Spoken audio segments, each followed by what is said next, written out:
Hello everyone, welcome to Chapter 9 of Give Me a Liberty. This chapter covers the market revolution taking place from 1800 to 1840. So we've talked a little bit leading up to this about how the country was changing, how it was establishing itself, and we've talked mostly about the laws and the different rules that people were going to follow. And then this is sort of starting to fill in what people are starting to create within this new country to help it run and to make money by exporting things to other countries. Transportation and communication are the main focus for this time frame that we're going to be talking about. Specifically, steamboats, canals, railroads, and the telegraph. Those are some of the major inventions that change everything, basically, at this point. It changes transportation and it changes communication. This has to do with both international and domestic trade, as we just mentioned, that this opened up the ability to trade from the middle of the country over to the East Coast if you wanted to, or if you were starting to establish things out west, which was possible once the train system was set up, then you were able to ship things back and forth. It was obviously expensive and took a lot of time, but it took a far less time than it did to take things by horse. And to ship things internationally, it became a lot easier with the use of the steamboat. So especially to places like Canada or Mexico, the trade possibilities rose up. In order to support these new inventions and to deal with the increase in trade, both domestic and international, you also see the rise of slavery in conjunction with this. So in order to support all of these businesses, in order to support all of this farming, you need more workers, which meant an increase in enslaved people. Water transportation was already in use, obviously, at the time. We talked about the Mayflower and how people arrived here that way. And before that, we talked about Christopher Columbus and people from Europe coming here via boat. Now, the boats at this point are obviously becoming faster, they're becoming more efficient, and people are more likely to begin traveling further, more people being willing to travel further. So in 1807, you have the first steamship in the Hudson River, and it traveled from New York City to Albany. So this is shortly after the turn of the 19th century. And what's important about this is that upstream trade was now possible. Before, people were sort of at the whim of the ocean or the rivers or how fast people could paddle or how many people you had paddling. In this case, you're able to move upstream with machinery doing the work for you. Not only was upstream trade now possible, but there was faster trade. So across the Great Lakes, for example, which were quite large, and across oceans, it took less time for things to get where they needed to go. The Erie Canal, probably the most famous canal at this point, the most famous piece of water transportation that we often talk about in history courses, was built in 1825, and it's about 363 miles long, and it connects the Great Lakes to New York City. So this is connecting the Midwest to New York City, which is a major trading hub. There's a short documentary that you'll find on the assignments page that you can watch about the Erie Canal that will give you some dramatization and also some more information. With this rise in interest of moving things via water and the possibilities for that growing daily with the use of steamships, you also saw a lot of towns popping up along the shores of these waterways. And it's a good way to ship and receive products, and then you need to build people and infrastructure there ready to accept it. And if it doesn't have to go much further than that point, that's even more efficient. So lots of cities popping up on the water. Land transportation, in addition to these increases in the possibility for water transportation, the building of roads and railroads eventually really helped establish this solid infrastructure, and there were multiple ways to get things where they needed to go. And you didn't need to necessarily rely on where water was if you were going to do this. That opens up the possibility of establishing towns and cities away from waterways. Most of the transportation infrastructure at this point were state funded rather than federally funded. So each state would decide what kind of transportation they wanted. If they had water transportation available, that's obviously a good choice for people.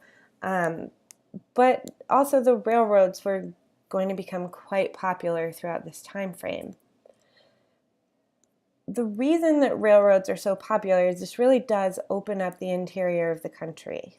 So it's not just from the Great Lakes to New York like the Erie Canal, but you could have a city in Missouri that's taking materials from the hinterlands, and then you could put it on a train and send it to the East Coast where it could be distributed and moved by steamship over to Europe, for example, or up to Canada.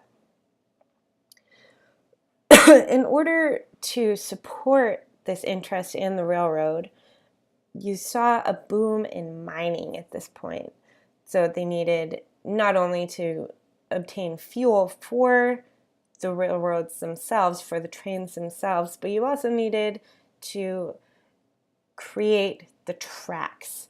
And this meant that people needed to find a lot of material, especially if you were going to make it move from one end of the country to the other, which is eventually the goal.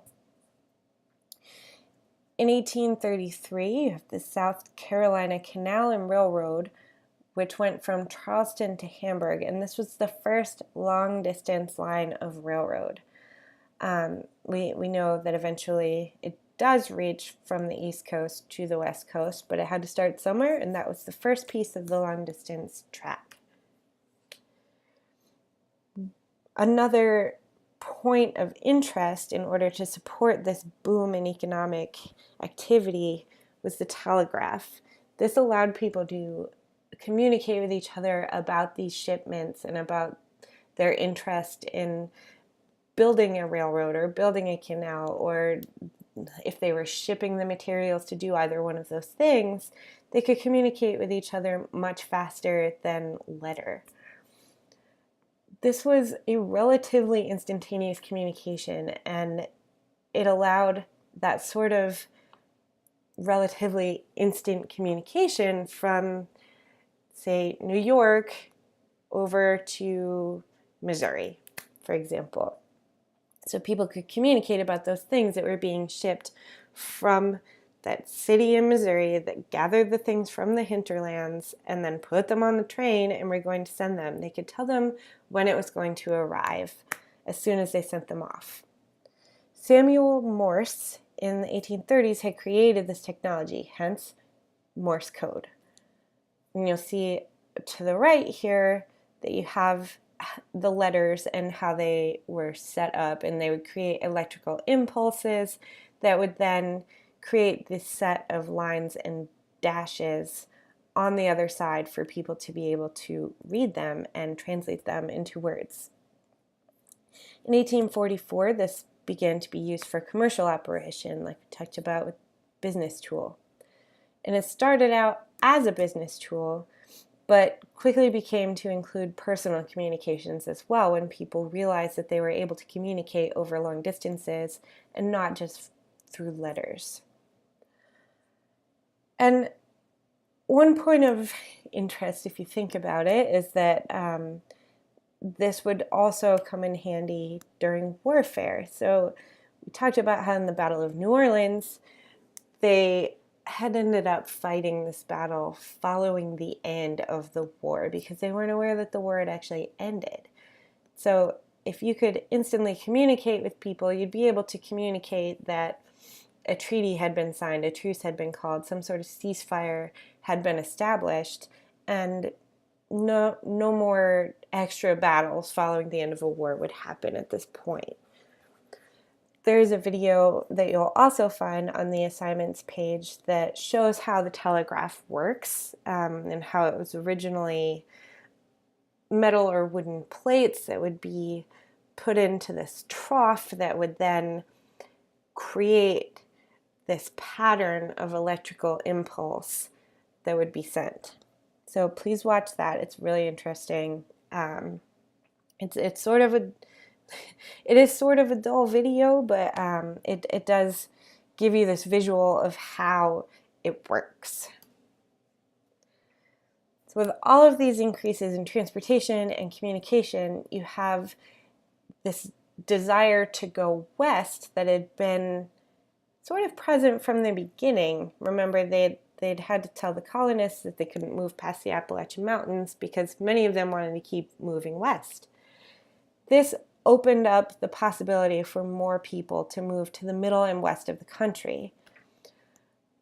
You'll see in your book, it's actually number 56 in the Voices of Freedom book, A Woman in the Westward Movement. You'll read an account written by a woman who is part of this movement towards the West and what she thinks and feels about it, how she feels about her husband's decision to move their family.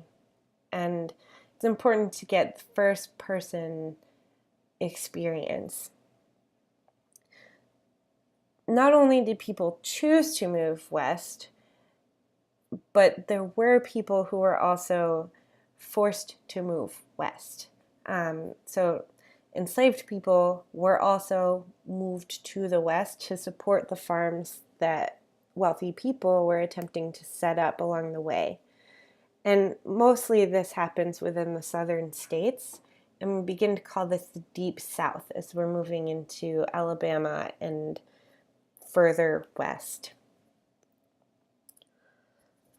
Florida, at this point, was seen as somewhat of a liability because it was Spanish held still, and this opened it up as this sort of haven for runaway slaves and for Native Americans, because the Spanish were no longer participating in enslavement of either group, of either African enslaved people or Native American enslaved people.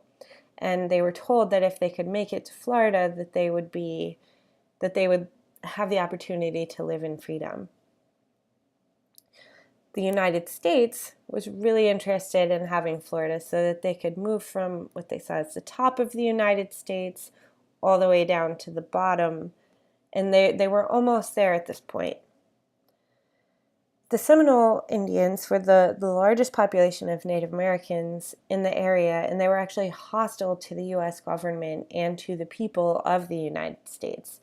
And you can imagine that this is because they had been moved off their land several times, and they felt that if the United States was to take over this parcel of land, being Florida, that they would not have secured the same rights that they were able to hold on to under Spanish rule. In 1818, Andrew Jackson led troops into Florida and attempted to take Florida, essentially.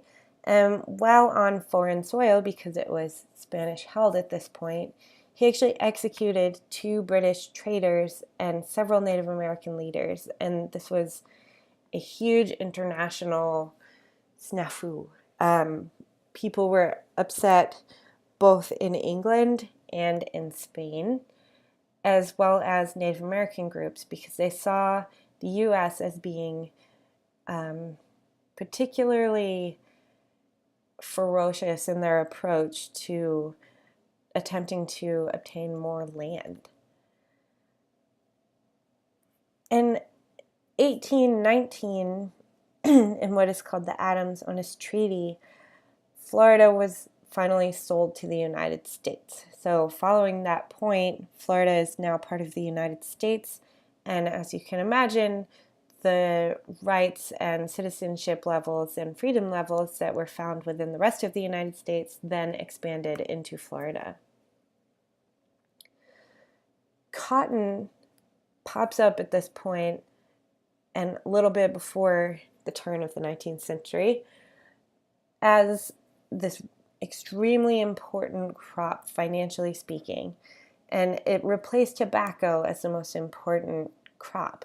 Tobacco farms and plantations had essentially exhausted the soil that they were being planted on. People didn't always understand the science of farm maintenance at this point, and with that being exhausted and the interest in that starting to decline, cotton began to pop up as this extremely interesting crop to move throughout the South and eventually towards the West. Textiles are the reason for this. So textiles were a major focus for early industrialization in England because England saw their industrial revolution before the United States did. And cotton was the main fiber in demand. It was easier to spin than wool, and it was easier to weave than wool, and it wasn't as itchy for most people. So cotton was becoming popular for clothing. In 1793, Eli Whitney famously created the cotton gin. You see a picture of this to the right here. It's a relatively simple machine that removes the seeds from cotton, and it makes it possible to process much larger quantities of cotton at one time. Before this machine existed, enslaved people would need to pick all of the seeds out individually from the batches of cotton, and it would take a long time. So with this, it just needed to be picked, put in a bag, and then put through the machine, and it was much faster, allowing people to process much more of it, and hence sell much more of it. What this ended up doing, instead of making the need for enslaved people go down, it actually rose because they planted more and more cotton. So they didn't look at it as, oh, this is a time-saving machine and we don't need as many people to do this. They looked at it and said, now we can plant a lot more. And so expanding into the deep south and further west allowed people to create bigger and bigger farms where there was previously no U.S. land acquisition. You can see from these maps the spread in cotton farming. So the top one is 1820, and you can see the little green dots represent 2,000 bales of cotton coming from that spot.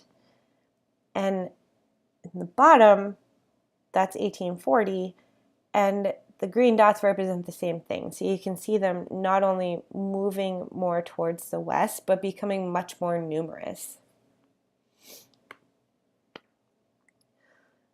As we just discussed, this meant that the need for enslaved labor grew in order to deal with the cotton picking and planting and processing. So about 1 million slaves at this point, 1 million enslaved people moved into the Deep South in what is essentially the first half of the 19th century. Oftentimes, in order to transport people from where they had been, up in the Chesapeake area especially, where the cotton was going to be less popular than in the warmer climates, many times people were joined together in what they call slave coffles. It means that they were chained together and forced to march all the way to the Deep South. This could mean walking from Virginia to Louisiana chained together. They chained them together because they feared that they would run away, and they had them march at this point because there weren't that many railroad tracks laid down at this point. So this seemed like the best way to transport that many people, and it was also a dehumanizing measure to remind people of their situation and to treat them essentially as animals and force them to move themselves. The Foner book, Give Me Liberty, is quoted as saying, "A source of greater freedom for many whites, the westward movement meant to African Americans the destruction of family ties, the breakup of long-standing communities, and receding opportunities for liberty." So not all families were moved together at this point. Some families were broken up, and communities that had been established, especially in the Chesapeake area, where many people had been enslaved through generations there at this point, they were broken up. And parts of their community were moved, parts of their family were moved. And when they had imagined that the need for slavery might die out, this revival of it crushed their hopes that they might eventually be freed. Many times people who were sold to states that were far from the state that they had been born in, most likely, never saw their family members or friends again as the West kept opening up. They kept being moved further and further west. This map shows the spread of slavery from about the end of the 19th century all the way up until the Civil War. And the 1860 census, so right before the Civil War began, you can see the different colors representing the slave populations, and it mostly throughout the Deep South.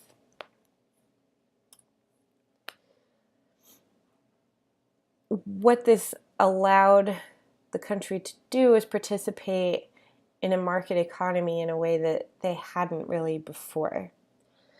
So cotton was mostly produced for sale, meaning that it wasn't typically made into goods by enslaved people. It was sent out to be processed, oftentimes in England, before the factories were set up in New England. The North at this point was pushed further into commercial farms and manufacturing cities, and the South continued to expand on the plantation lifestyle. So that was what they were moving west, while the North was often moving this idea of manufacturing, and somewhat small farms or dairy farms were of major interest in the North. In 1837, John Deere created the steel plow, and by the 1850s, just a decade and a half later, it was being mass-produced, which helped people attempting to create farms in the West to do that more easily. So this is a sort of popular, mass-produced item for farms, which was not the norm before this time frame. Wheat was also a major crop in addition to cotton, and this one was mostly for consumption within the United States and mostly consumed by those in the East. So this is one that was mostly farmed in the West and then shipped to the East Coast for people to buy and consume. Eastern farmers, as we mentioned, often turn towards dairy and sometimes vegetables, not usually on an extremely large scale, but more for subsistence farming at this point. The cities throughout the North and creeping over into the Midwest were determined once again by the transportation. So waterways, roads, and railroads. Oftentimes the cities were popping up along these because they were the trading routes and you needed infrastructure and people to offload these and distribute them. Chicago was the major hub at this point for the West. So it's sort of called the gateway to the West You'll hear that a lot when people start to talk about Chicago at this point, because it was the hub for the hinterlands of the Midwest, and then it could either go west or go east. So it's sort of centrally located and allowed for expansion further west and allowed for supply to move further east. You start to see this symbiotic relationship between the countryside, or the hinterlands, and the cities. The hinterlands, or the countryside, create all of the raw materials that the city then consumes and processes and sells back outwards and sells within the cities. Artisan workshops pop up in cities rather than individual workshops. So people start to specialize in cobbler or making furniture or something like that. And these higher skilled workshops, rather than a home workshop in which you're creating your own clothing or you're spinning your own yarn, that sort of thing. And as the cities grew, there was a demand for more materials to come out of the city. So there's a higher request for output, and wages suffered at this point. So there were several different ways that people were paid. They were often paid by piecework, which meant how many pieces they created of something. And you start to get into this hourly wage during this time frame, during this manufacturing boom, because people start to see the drawback of this piece system. The factory system starts to really get solidified at this point in the United States. So there's more pressure to produce items, and there are lower wages with efficiency as this key idea. So European models were still imported into the United States on which to build the factory system. The idea behind building a factory was that you could gather a bunch of people in the same place with supervision, use power-driven machinery, oftentimes powered by water or by coal, and this meant that you could see what your workers were doing rather than if they took it home and did it at piecework. And you could also make their production habits move faster if they were power driven. And with one centralized power source, you didn't need to hire people who had a power source at their house. Most people didn't have a water wheel at their house, for example. Pawtucket, Rhode Island in 1790 sees the first official factory in the United States. It's a spinning jenny factory which produced yarn. And you will see on the assignments page that there is a short video for you to watch from the National Park Service that talks about the Lowell factories in particular, but a lot of the same information applies. And outwork sort of starts to become a less popular idea because there's less supervision by those who own the factory.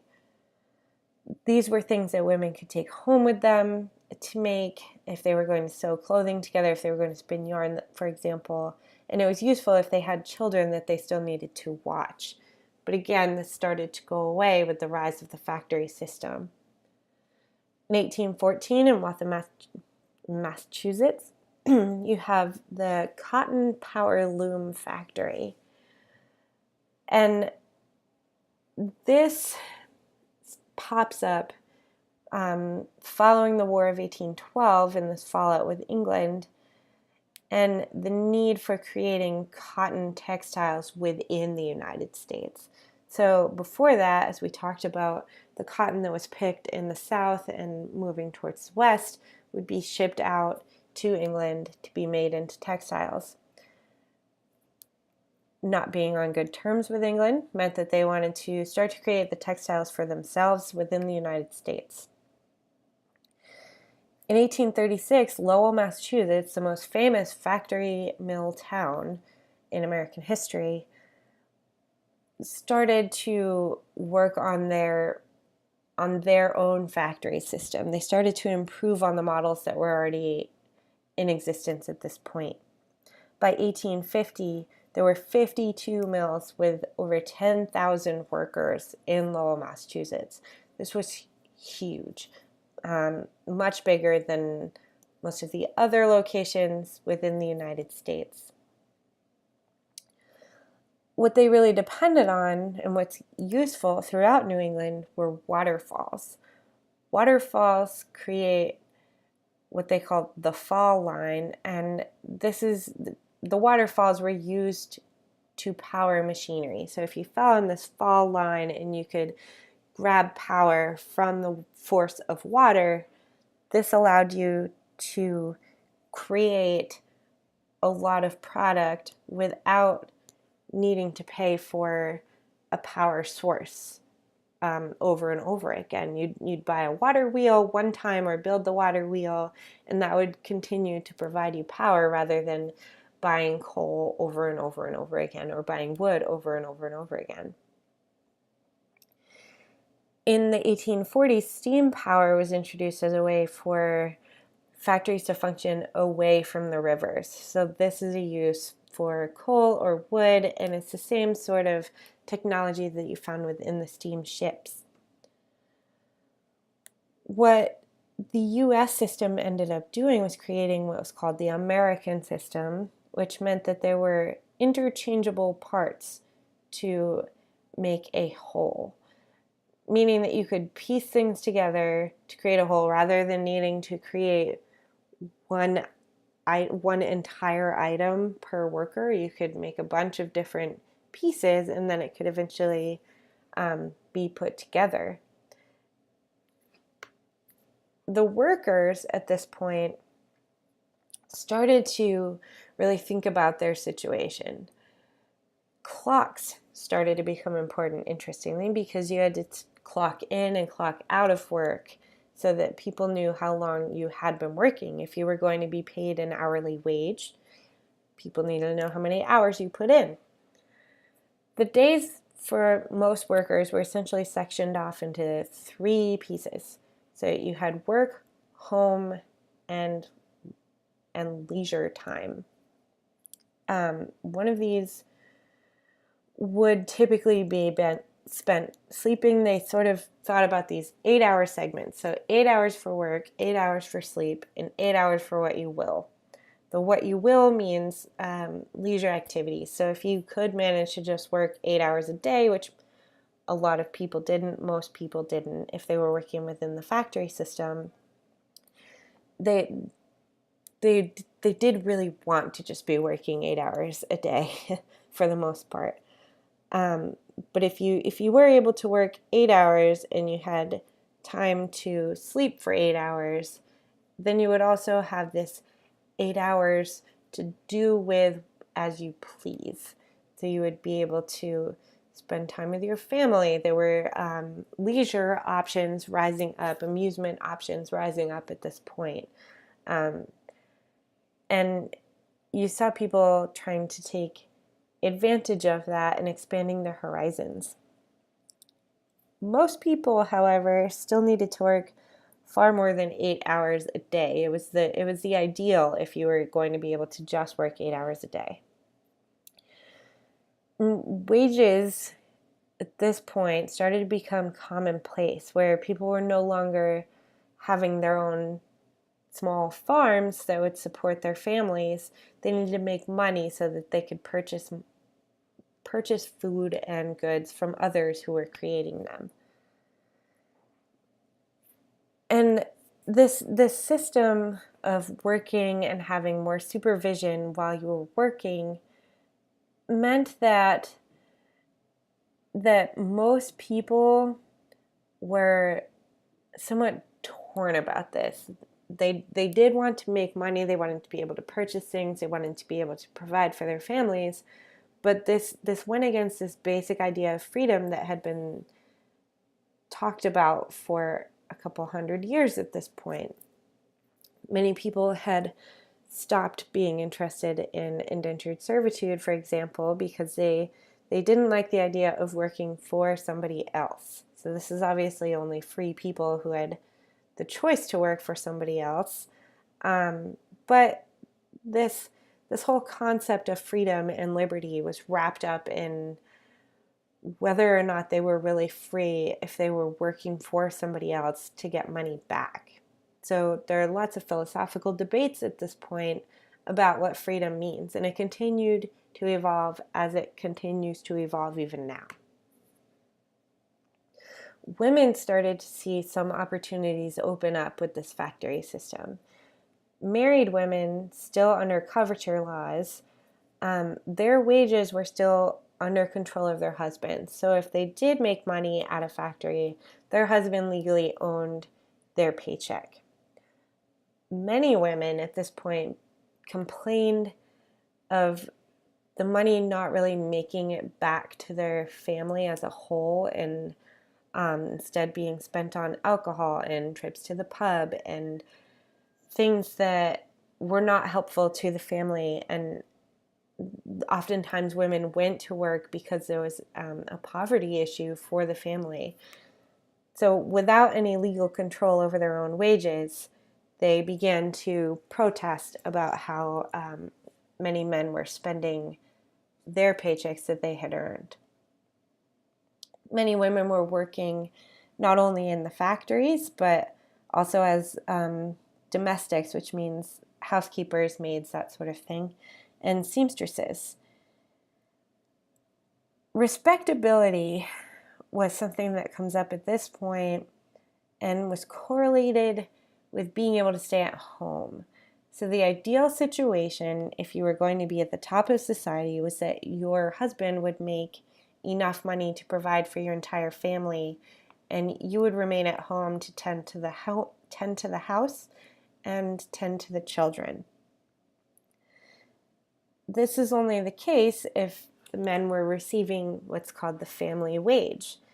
Many men were paid with the idea that they would be supporting a wife and children. So they were paid a higher wage, where women were paid what's often referred to as pin money. So these were very small wages, especially in comparison to the wages given to men. And they were given these smaller wages for the same or similar work because they weren't expected to support themselves or their own children with their jobs.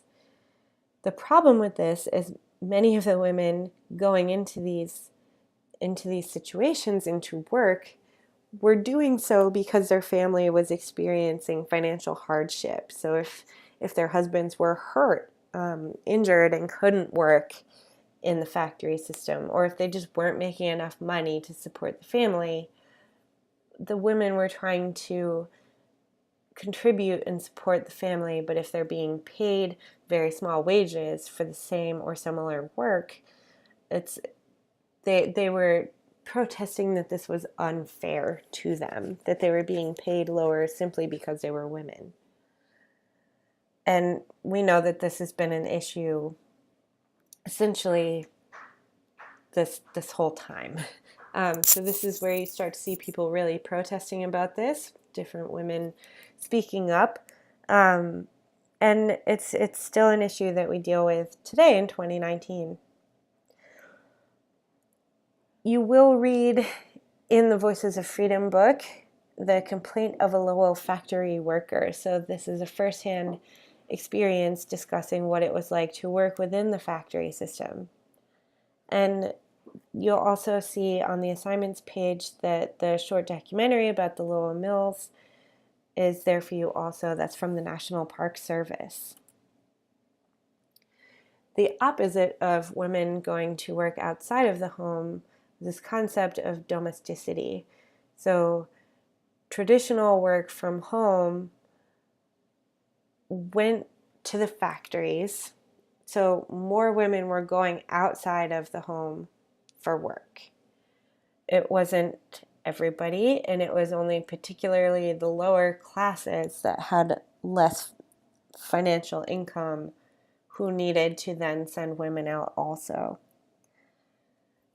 The private dimension is this idea within this concept of domesticity that the private dimension, being the home, was tended to by women, and the public domain essentially belonged to men. So even if women were going to go to work out in a factory, the men were still in charge of the factories. You often didn't see females as supervisors or owners of the factories, certainly. So men were essentially the conductors of outside of the home, and women were the conductors of the inside of the home, detailing how the children were being raised and what would be cleaned, what would be eaten, what would happen essentially inside of the house. Women were also expected to sustain love, friendship, and shelter from the market as an escape for their husbands when they returned home from their jobs. So they were meant to provide this proverbial safe space to men who were experiencing stress out in the rest of the world. And freedom for many women at this point meant being able to express themselves and what they saw as their inborn capabilities. So some women within this cult of domesticity were saying that they were naturally inclined to work within the home and bear children. Others, however, wanted to move into work outside of the home, into this public sphere. So you get this clash of the public and private sphere, and some women being really interested in perpetuating this idea of domesticity, while some women were interested in seeking opportunities outside of the home and outside of a marriage and outside of children. Immigration is a hot topic throughout basically every decade. At this point, with the rise of factory work and the rise of farming moving further and further west, the jobs that most white Americans wanted to do at the time were taken up mostly by white men, and the less desirable jobs were either taken up by free black men or by immigrants. And the term white in this case, that entire concept has changed over time. So in this time frame, in the first half of the 19th century, Irish and German and Italian people were not considered white. They didn't fall under that category. They fell under their own categories. So Irish and German immigrants were the most numerous at this point, with about 4 million people coming to the United States between 1840 and 1860. Part of the reason that there's this big boom in Irish immigration was the Great Famine, which led people to leave Ireland and search for better conditions. People were dying, there wasn't enough food, and that created a lot of violence. So people were looking to leave and seek a better life, or at least more opportunities. The Irish were often employed building railroads, digging canals, as factory workers, as longshoremen, meaning working with boats, and they were often Catholic, which we know was still somewhat of a hot topic for people. Mostly it was a Protestant nation even at this point. And there were residual prejudice ideas that were showing their head when larger Catholic populations began moving in. This freedom of religion idea still had some barriers to go through. And Germans often were put into jobs as highly skilled laborers, and many actually went west to help expand this frontier, to move beyond the previous frontier and set up cities along the way. Obviously, both groups of people are helping to set this up, moving the railroads and canals, but essentially the Irish were often heavy lifters and Germans were often hired as more refined laborers or supervisors. African Americans at this point were either enslaved or extremely limited in their economic opportunities if they were free at this point. They were often seen as the last resort if they were free people. So the Irish and the Germans and even white women would come before African Americans. And as you're probably aware, they were offered a much lower wage than white workers. Artisans complained about free African American work because they thought that people being able to pay African Americans much lower wages meant that they would use their labor instead of more expensive white artisan labor. Many women, African American women, were domestics or unskilled laborers, and those were the jobs that were available to them, and most had not gone to any formal schooling unless there had been some sort of schooling that was established that was completely segregated. But for the most part, that didn't exist. And with this lack of even basic education, there was strong discrimination against hiring African American men and women.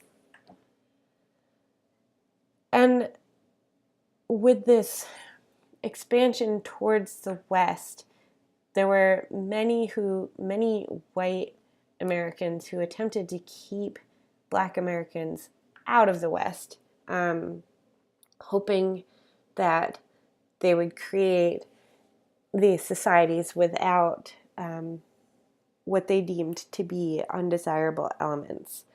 So unless they were enslaved, for the most part, African Americans weren't moved further west.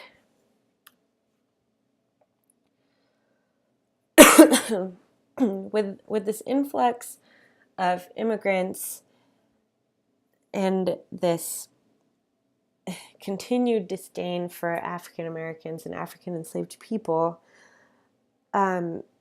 you see this rise in nativism. And this is not the only time that this comes up. This will come up over and over again throughout U.S. history and likely will come up again in the future. But essentially, people born in the United States of English descent believed strongly that this was their country and that they were the rightful ethnic owners of the land. They were not considering the Native Americans as the rightful owners, and they certainly weren't considering the Irish or the Germans or the African Americans as the rightful owners. And part of this was the Irish were Catholics, and there was a fear that they would take over the West and institute Catholicism as a regional religion. For obvious reasons that we keep talking about, African Americans were still enslaved, and free African Americans were extremely limited in their rights and couldn't vote, couldn't own land oftentimes, depending on the state.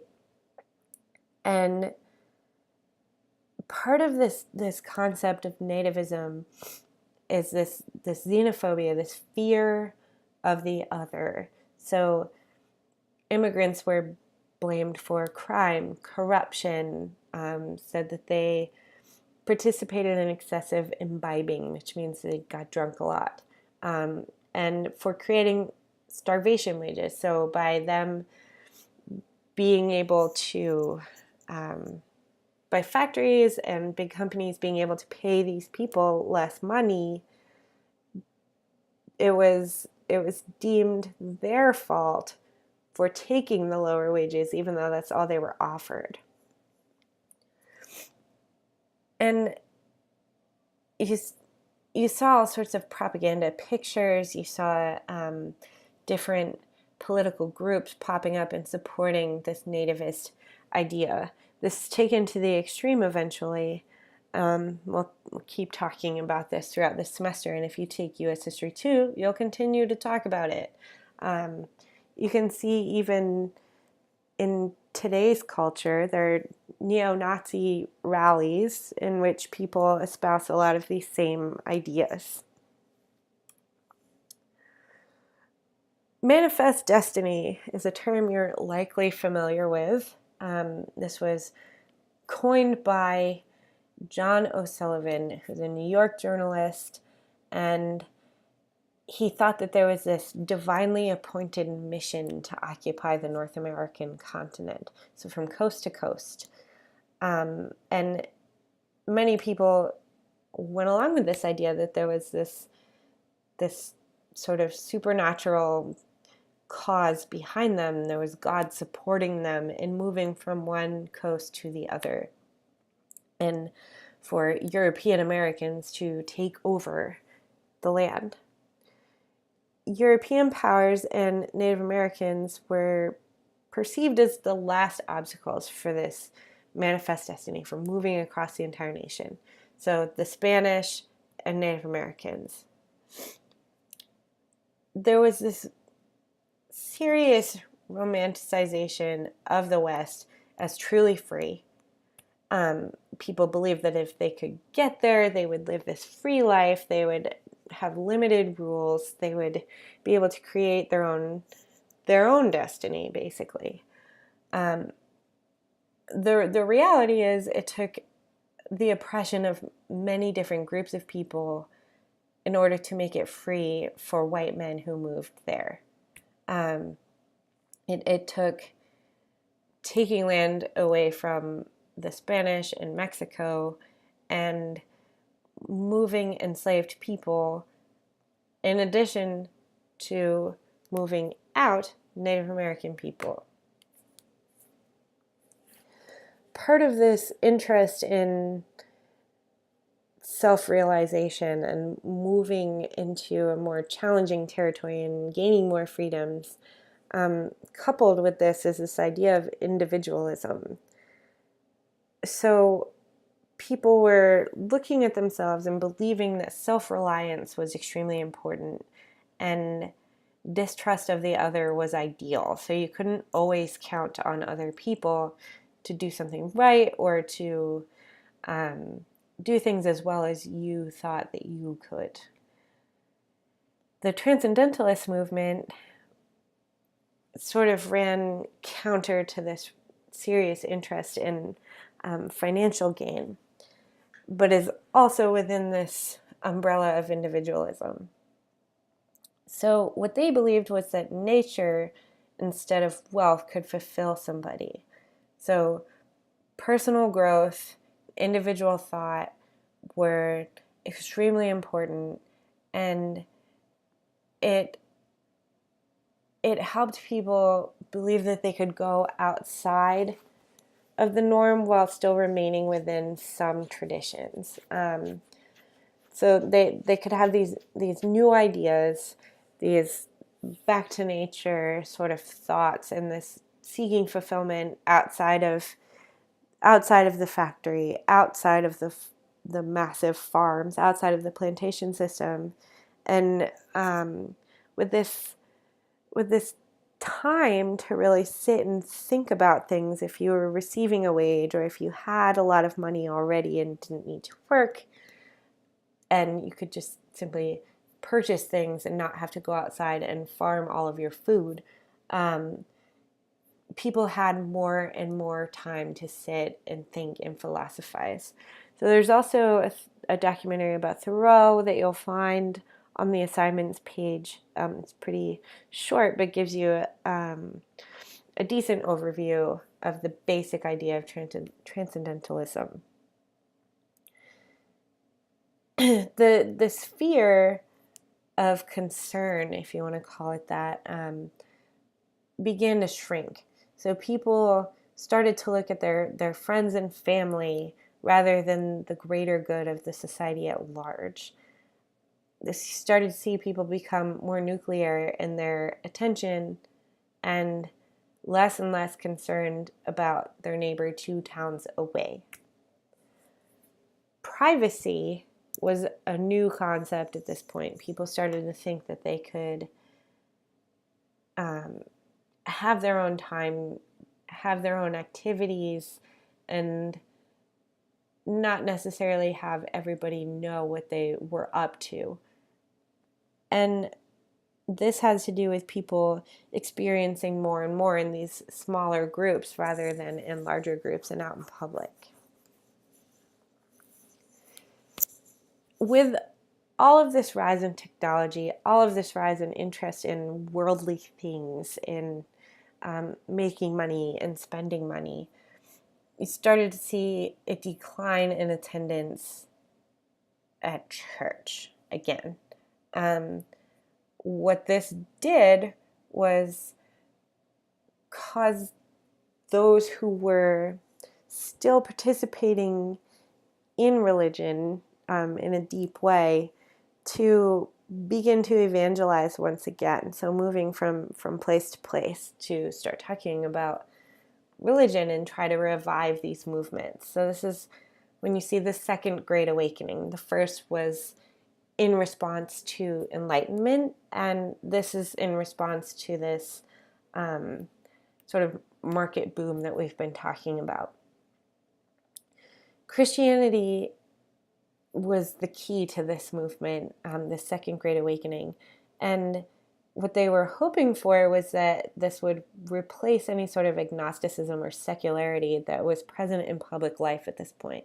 So if people were less and less concerned about the religious consequences of their actions and more interested in the financial repercussions of their actions, they were moving further and further away from the church.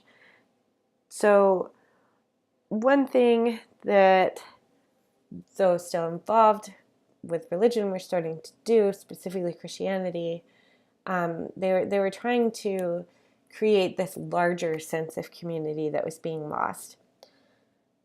So you can see this prism of class, gender, and race all sort of meeting up at this point with this turn towards religion to prove oneself, participate in self-improvement, and participate in self-determination. So regardless of your class, gender, or race, you were meant to start participating in this self-improvement process. One turn that people started to see was that faith and good works were enough to be saved and considered good. So some of the ideas that were around before this point were that you were either written into the saved or the damned, and there was nothing that you could do on earth that would change that decision.